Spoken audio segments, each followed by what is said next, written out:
How you going? My name is Michael Gray Griffith, and I'm an anti-vaxxer. I never used to be, you know. I think I've had all my childhood vaccines. But when my children came along, my partner then was adamant that they didn't take it, didn't take anything. And I fought. I was saying, you're crazy. You know, what could happen? You know, they could get sick, they could get all these diseases, you know. And maybe, you know, I just really put the case. And the thing was, I hadn't researched anything. I just believed the government and the health department, as if they'd lie to us, as if the whole health system and everything would lie to us or hide the fact that these things were dubious. Anyway, she was stronger than me, so she won. And I said to her, well, if anything happens to the kids from any of these communicable diseases, it's on your head. And nothing ever happened to either of the kids.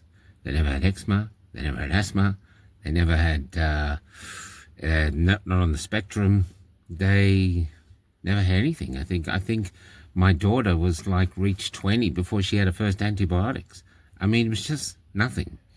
Anyway, so before COVID came along, I'd sort of learned from my children that maybe vaccines weren't all that they were cracked up to be, but it didn't really bother me because I was not going to take any more. But then along comes COVID. And now because I thought, well, I'm not going to take COVID, I didn't have a mortgage to keep. You know, I was just a poor artist. So I was making a living as art, but not enough to pay a mortgage. So I didn't have any money to lose. My children were sort of young adults then, so they could make their own decisions, and they've made their own decisions. And my partner then, well, we were sort of in a period of splitting up. We're still good friends, but the relationship wasn't working.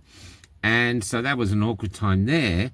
But she didn't want to take it, and I didn't want to take it. And so we had a strange belief, and this is a really strange belief in this community, that basically our body is sovereign. It's mine. It's a gift from the gods or nature or the universe. I don't know where it comes from. But what I know is I'm the high priest of my body. And I will say what goes into it. Not the government, not you. Anyway, we know this whole crazy time now has everyone has been through the last 5 years. And now we're facing sovereign citizens and Nazis. It's like they're trying to paint us.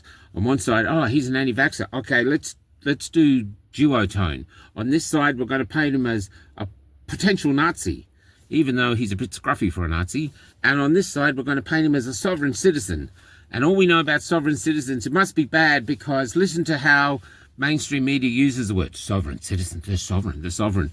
When we watched the Four Corners show, which was about sovereign citizens, we were all picking a word like bingo to how many words a word would be spoken. Fear, terrorism, stuff like that. And I picked sovereign and I won. I mean, in the first few minutes, it was sovereign, sovereign, sovereign, sovereign, sovereign.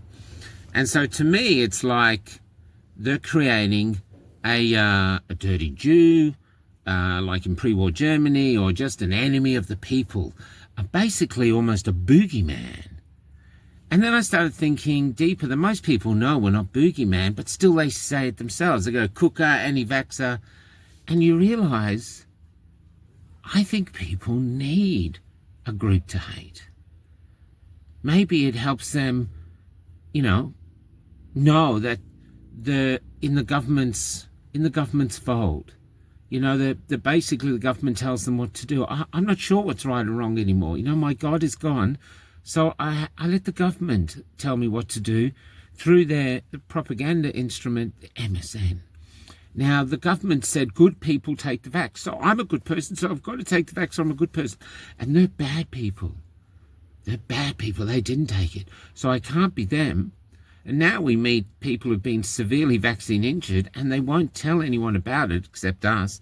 And they won't do an interview, but they go, we can't go public because people will think we're an anti-vaxxer, even though they've been vaccine injured, even though they're never taking a vaccine again. They don't want to be seen as an anti-vaxxer.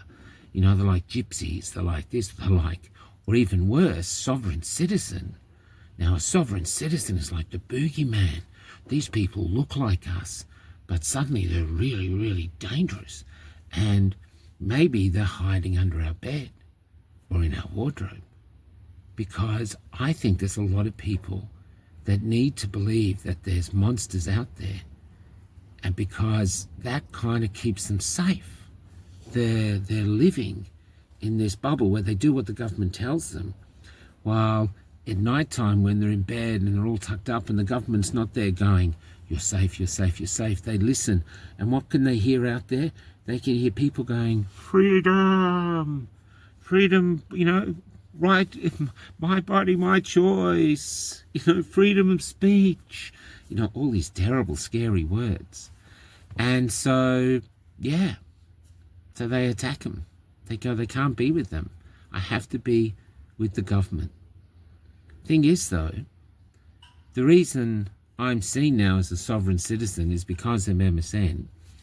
And the reason I'm called an anti-vaxxer, even though I'm full of vaccines, apart from COVID, which isn't a vaccine anyway, it's a gene therapy, let's be honest. And so the reason I'm seen to them is because I'm painted by them, by MSN. And that is, they're using me, they're seeing how they persecute us. This is another way to look at it. They're persecuting us. Not so much they got anything against us, but they're persecuting us in order to control you. Do you want to have the government, the MSN, treat you like they treat those anti-vaxxers, those sovereign citizens, those cookers? You want to be treated like that? You want to be, an object of derision by the Prime Minister himself? He uses cooker, because he likes dividing the country. Cooker this, and so this is what they think of us. But here's the rub. See, in reality, even though I wasn't born here, I came when I was 5, I'm an Australian. And as an Australian, the Australia I grew up in, I had some core freedoms that Australia didn't give to me, God gave to me. One of them is freedom of speech. And freedom of speech is the child of freedom of thought. And I like thinking for myself. That's the blue bee. Doesn't live in a hive, doesn't follow a queen, but pollinates flowers by vibrating above them. So it wants to be a part of society, but it wants to think for himself, like me, and like people like me. We like being a part of your community. But, as an Australian, I don't give a fuck about sport. I don't watch rugby, cricket, Aussie rules, soccer, the races. I don't gamble. I don't even drink that much anymore. In fact, I just usually talk a lot of shit.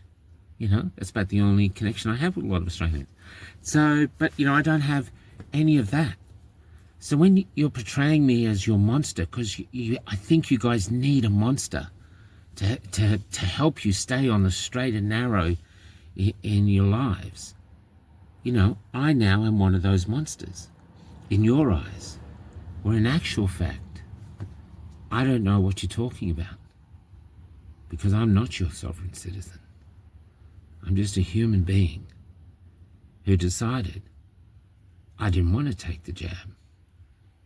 My own reasons. And I decided too that I want to defend freedom of speech, because I believe that freedom of speech is not only a core fundamental freedom from the Almighty, that's not my middle finger, by the way, from the Almighty, I also believe it's the greatest weapon citizens of any nation have to ward off tyranny. Now they're bringing in digital ID. There's a young man I saw posting the other day saying that as far as IT experts are concerned, the only software in the world who can effectively be rolled out, that can be effectively rolled out to make this digital ID work, is the one that China uses. Now, I don't want Chinese software running my life. I mean, when we're driving down the road now, we're looking at these cameras. Everybody's doing a camera. So we're all changing our, sort of modifying our behavior to not get picked up by these cameras. But there's not humans behind those cameras. There's AI. So AI is already beginning to control our behavior as human beings. It's actually oppressing us under the guise of keeping us safe.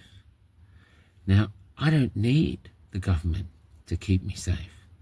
I actually like fucking up because I learn by fucking up. I fuck up a lot.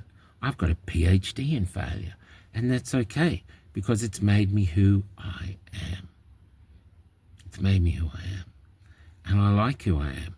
And I've got to who I am, like loads of other millions of Australians, by failing, by learning how to get through loss, by trying things, and by thinking for myself. Blue bee. So yeah. So all I'm saying to you is you're being taught to hate at the moment. The government's got a big education system going on. It used to be, used to be the norm, like don't be norm, go out, get healthy. Remember that ad campaign? The government was trying to get us healthy. So it's like, life be in it, life be in it. Well, now they've got another lesson, and it's hate your neighbour. Hate your neighbour because he doesn't think like us. He doesn't follow the government narrative. He thinks differently from us. Hate him. They're dangerous. They're dangerous.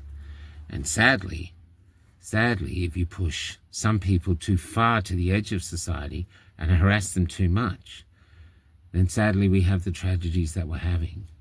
The same tragedies as what the police were doing in Melbourne, where they shot people at the shrine, they pushed over old ladies and pepper sprayed them. That other police officer up in Cooma, tasered that old woman to death in the nursing home. People are doing peculiar things in this peculiar time.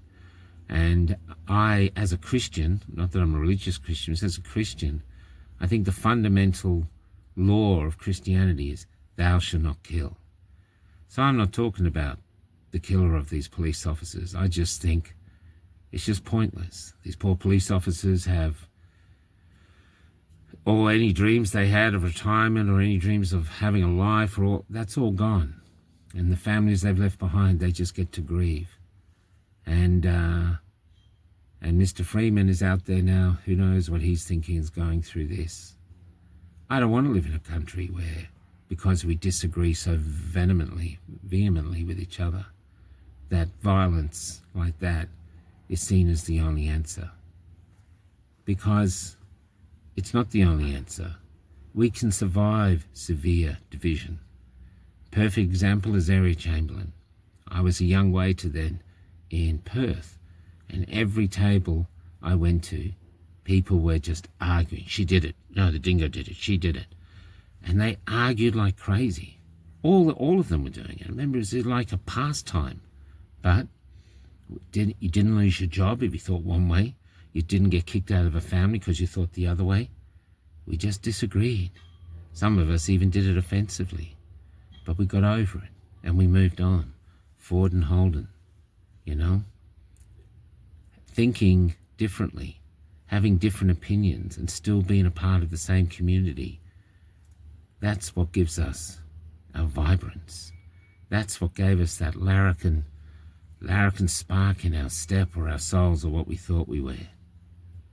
The most dangerous word now, the most dangerous word, is when the government says they want to help us keep us safe. Safe is a more dangerous word for our future than sovereign. Sovereign citizen, which is an oxymoron anyway. But I myself am an active part of my tribe, which formed out of the last 5 years because you chucked us out of society because we wouldn't take the jab. But I'm an active part of that. I love my community. I think it's full of very outspoken, very strong-willed, passionate people, and we don't all agree at all. In fact, often we don't agree, but somehow we still loosely care together. So I'm a big fan of my tribe, but I'm a big fan of the possibility of all Australians, because I think as Australians we can come together, and we can leave a country that our children will not believe their luck that they're born in a lucky country, because at the moment we're not lucky. At the moment we're incompetent. We are an incompetent country, and what I mean by that is we're sitting on all this mineral wealth and we're broke. That's social incompetence. We're bringing in all these immigrants. I'm nothing against immigrants, I'm one myself, but bringing all these immigrants in to try hide the fact that there's all these problems and we're so broke. That's incompetence.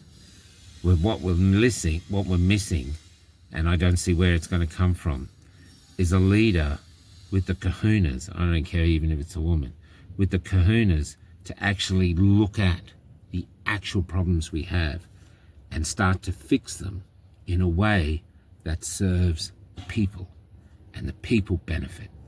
Because when you've got a prime minister who celebrates the fact that people were burning the flag on the Sydney Harbour Bridge and then calling other Australians who walked the streets, there was 2% of the population were at that march on the 31st, when 2% of the population is carrying the national Australia flag and waving it proudly in the air, and they're the racists and the bad ones, that is incompetence.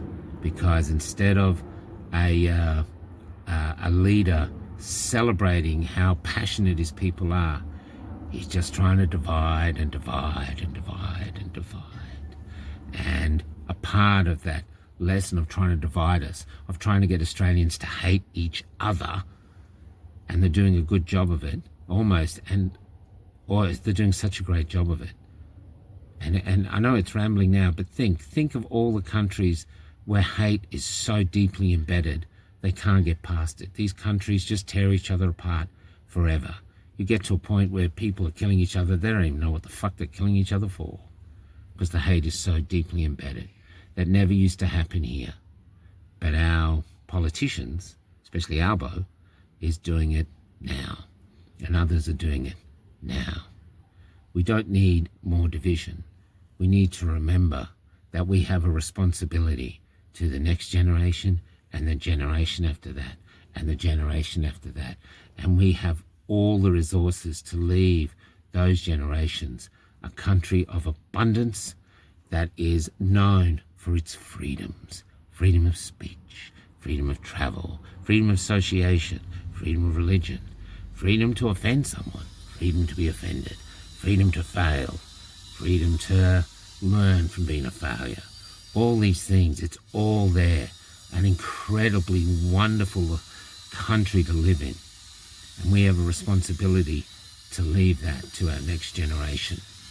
And so if you're focused at the moment, because even my mum's now thinking, oh, Michael's a sovereign citizen, because of the MSN and their desire to push hate and divide. So yeah, see through it. See through it. And if you want to really see through it with the eyes of God. Because there you'll see that we are a good people. So if you need a monster in your life, if you need a bad person in your life, because it helps with the fear.